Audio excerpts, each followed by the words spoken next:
মাথায় পাহাড় সমান চাপ, সেই চাপটাই হয়ে গেছে বোঝা। তার জন্যই কিনা কে জানে টি-20তে কচ্ছপ গতির ব্যাটিংয়ে নাজমুল শান্ত তৈরি করেছেন নতুন একটা ধারা। বাংলার কাপ্তানের একটা রেকর্ড লজ্জারই বটে। তার তুলনা চলছে এখন উগান্ডার অধিনায়কের সাথে। শান্ত যেভাবে ব্যাট করে চলেছেন তাতে তিনি উগান্ডার অধিনায়কেরও নিচে নেমে যেতে পারেন।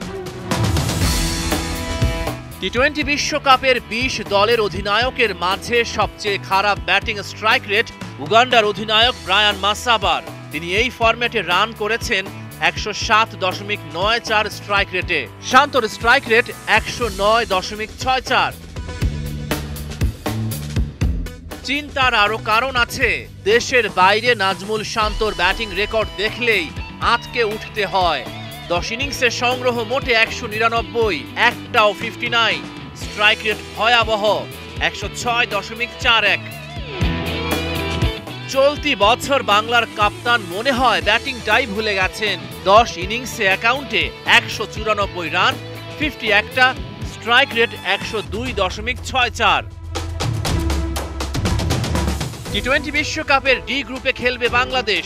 প্রতিপক্ষ সাউথ আফ্রিকা, শ্রীলঙ্কা, নেপাল ও নেদারল্যান্ডস।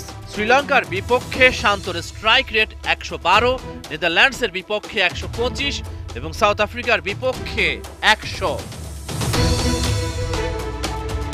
প্রচন্ড চাপের মাঝেও এর আগেও ফিরে আসার গল্প লিখেছেন নাজমুল শান্ত। আবারও সমালোচকদের মুখ বন্ধ করে দিতে চাইবেন তিনি। যদি তাই হয়, বাংলাদেশ দলের টি-20 বিশ্বকাপটা হবে রঙিন। রহমান পেয়ার, ৭১।